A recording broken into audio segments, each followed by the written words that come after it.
ಮದುವೆ ಆದಮೇಲೆ ನೀವು ಮಾತ್ರ ತುಂಬ ಬದಲಾಗ್ಬಿಟ್ರಿ ಬಿಡಿ. ಇದೇನದಕ್ಕೆ ಹಿಂಗೆ ಹೇಳ್ಬಿಟ್ರಿ? ನಾನೇನು ಬದಲಾಗಿದ್ದೇನೋ?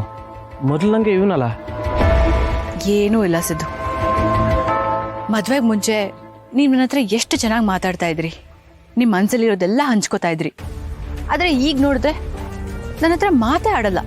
ಅಪ್ಪಿ ತಪ್ಪಿ ಮಾತಾಡಿದ್ರು ಹಿಂದೆ ಮುಂದೆ ನೋಡ್ಕೊಂಡು ಮಾತಾಡ್ತೀರಾ. ಅಂಥದ್ದೇನಾಗಿದೆ ಸಿದ್ದು? ನನ್ನಿಂದ ಏನಾದರೂ ತಪ್ಪಾಗಿದೆಯಾ? ಅಯ್ಯೋ ಹಂಗೇನಿಲ್ಲ. ಅದಕ್ಕೆ ನಾನು ಮೊದಲು ನನಗೆ ಇವನೇ. ಸಿದ್ದು, ನಾನು ನಿಮ್ಮನ್ನ ಚೆನ್ನಾಗಿ ಅರ್ಥ ಮಾಡ್ಕೊಂಡಿದ್ದೀನಿ. ನನಗಷ್ಟು ಅರ್ಥ ಆಗಲ್ಲ ಅಂತ ಅನ್ಕೊಂಡಿದ್ದೀರಾ? ಅಂದರೆ ಮೊದಲೆಲ್ಲ ನೀವು ಎಷ್ಟು ಲವಲವಿಕೆಯಿಂದ ಓಡಾಡ್ಕೊಂಡಿದ್ರಿ, ನನ್ನ ಹತ್ರ ಅಂತೂ ಎಷ್ಟು ಚೆನ್ನಾಗಿ ಮಾತಾಡ್ಕೊಂಡಿದ್ರಿ. ಆದರೆ ಈಗ ನೋಡಿದ್ರೆ ತುಂಬಾ ಬದಲಾಗ್ಬಿಟ್ಟಿದ್ದೀರಾ ನೀವು. ಸಿದ್ದು, ಮದುವೆಗೆ ಮುಂಚೆ ನಾನು ನಿಮಗೆ ಎಷ್ಟೆಲ್ಲ ಸಪೋರ್ಟ್ ಮಾಡಿಲ್ಲ, ಏನೆಲ್ಲ ಸಹಾಯ ಮಾಡಿಲ್ಲ. ಈಗ ನಿಮ್ಮ ಕಷ್ಟ ಅದೇನು ಅಂತ ಹೇಳ್ಕೊಂಡ್ರೆ ನಾನು ಸಪೋರ್ಟ್ ಮಾಡದೇ ಇರ್ತೀನಾ? ಅದೇನು ಅಂತ ಹೇಳಿಸಿದ್ದು ಪರವಾಗಿಲ್ಲ. ಏನಿಲ್ಲ, ಅದಕ್ಕೆ ಏನೋ ಒಂದು ಸಣ್ಣ ತಲೆ ಬಿಸಿ ಅಷ್ಟೇ. ಅದನ್ನೇ, ಅದೇನು ತಲೆ ಬಿಸಿ ಹೇಳಿ, ಪರವಾಗಿಲ್ಲ.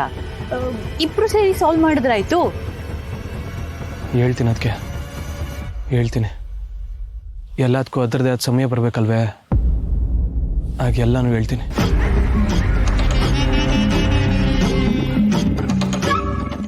ಸಂತು, ಹರಿ, ಏನಾಗಿದೆಯೋ ನಿಮಗೆ? ನಿಮ್ಮಮ್ಮ ಪ್ರತಿದಿನ ಹೊಸಲಿಗೆ ಪೂಜೆ ಮಾಡ್ತಾಳೆ. ಯಾಕೆ ಹೇಳಿ? ಈ ಮನೆ ದೇವಸ್ಥಾನ ಇದ್ದಾಗೆ ಈ ಮನೇಲಿರೋರು ನಗನಗುತ್ತಾ ಪ್ರೀತಿಯಿಂದ ಶಾಂತಿಯಿಂದ ಬದುಕಲಿ ಅಂತ.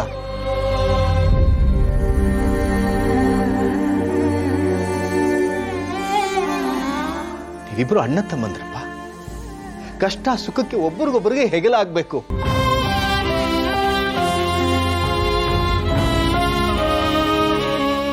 ನೀವು ನೋಡಿದ್ರೆ ಹೀಗೆ ಕಿತ್ತಾಡ್ತಿದ್ದೀರಲ್ರೋ, ಏನ್ರು ಆಗಿದೆ ನಿಮ್ಗೆ? ಸುಮ್ಮನೆ ರೀ ಅಪ್ಪ ನೀವು.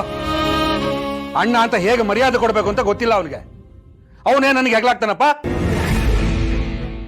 ನೀನೇನೋ ನನಗೆ ಹೇಳೋದು? ಹರಿ, ತಮ್ಮ ಚಿಕ್ಕವನು ಅಂತ ಅವನ ಹತ್ರ ಹೇಗೆ ಮಾತಾಡ್ಬೇಕು ಅಂತ ನಿನ್ ಬುದ್ಧಿ ಇಲ್ವಾ? ಬಾಯಿ ಬಂದಾಗ ಮಾತಾಡ್ಬಿಟ್ರೆ ಸುಮ್ಮನೆ ಬಿಟ್ಬಿಡಕ್ಕಾಗತ್ತಾ?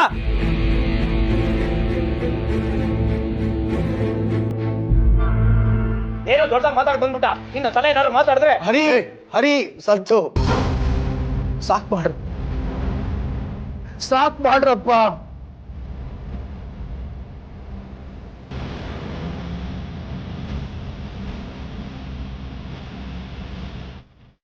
ನಿಮ್ ಕೈ ಮುಗಿದ್ ಕೇಳ್ಕೊಳ್ತೀನಿ ಕಣ್ರು. ನೀವಿಬ್ರು ಈ ಜಗಳ ಮಾಡೋದನ್ನ ನನ್ನ ಕೈಲಿ ನೋಡಕ್ ಆಗಲ್ಲಪ್ಪ.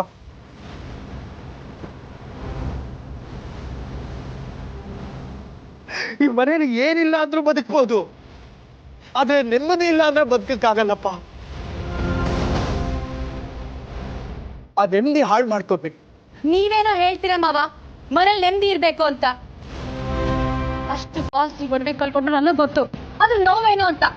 ಹೊಟ್ಟೆ ಹೊಟ್ಟೆ ಉಳಿತಾ ಇದೆ.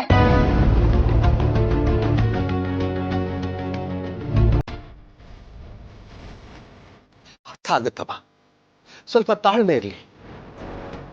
ಅದೇನ್ ಸಮಸ್ಯೆ ಬಂದಿದೆ ನಾವೆಲ್ಲ ಒಟ್ಟಿಗೆ ಕೂತ್ಕೊಂಡು ಮಾತಾಡಿ ಬಗೆಹರಿಸ್ಕೊಳ್ಳೋಣ. ನೀವು ಜಗಳ ಮಾಡೋದ್ರಿಂದ ಏನೂ ಆಗಲ್ಲ ಸಿಂಚನ. ನೋಡಿ ಮಾವ, ನನಗೆ ಅದೆಲ್ಲ ಗೊತ್ತಿಲ್ಲ. ನನಗೆ ನನ್ನ ಒಡವೆ ವಾಪಸ್ ಬೇಕು ಅಷ್ಟೇ.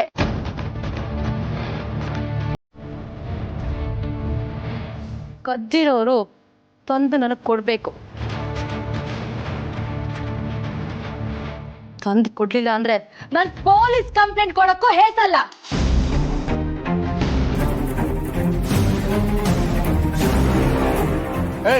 ನಾನು ಅಷ್ಟೇ ಕಣೆ.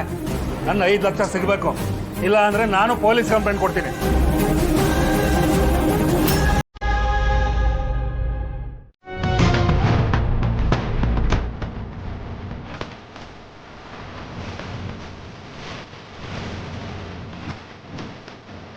ಅಣ್ಣ ನೋಡು, ಮನೆ ಭಾಗ ಮಾಡ್ಬೇಡ ಅಣ್ಣ, ನನ್ನ ಮಾತು ಕೇಳು.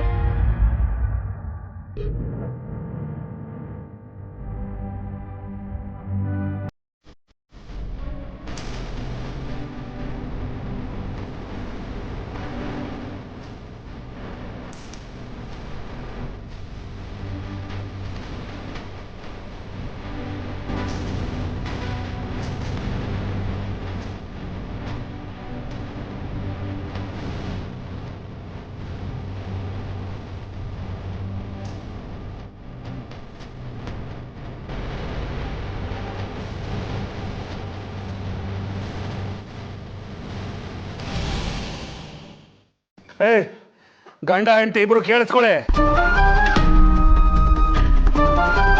ಈ ಕೆರೆಯಿಂದ ಈಚೆ ನೀವು ಬರಂಗಿಲ್ಲ, ಈ ಕೆರೆಯಿಂದ ಆಚೆ ನಾವು ಬರಲ್ಲ.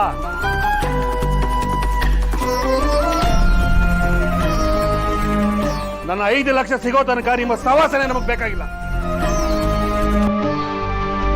ಒಳ್ಳೆ ಕೆಲ್ಸ, ತುಂಬಾ ಒಳ್ಳೆ ಕೆಲ್ಸ. ಈಗ ನಾನು ಗಂಡ ಹೆಂಡತಿ ಆರಾಮಾಗಿರ್ತೀವಿ.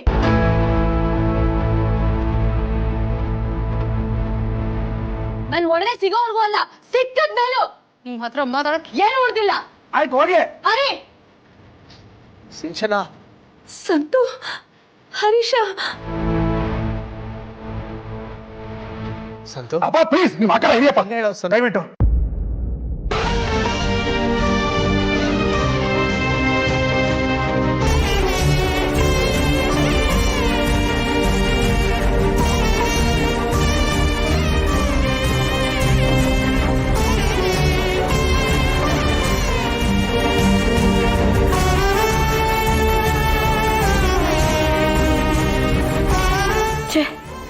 ಇಂಥ ಟೈಮಲ್ಲಿ ನಾನು ಜಯಂತ್ ಅವ್ರ ಬಗ್ಗೆ ಏನಂತ ಹೇಳ್ಕೊಳ್ಳಿ.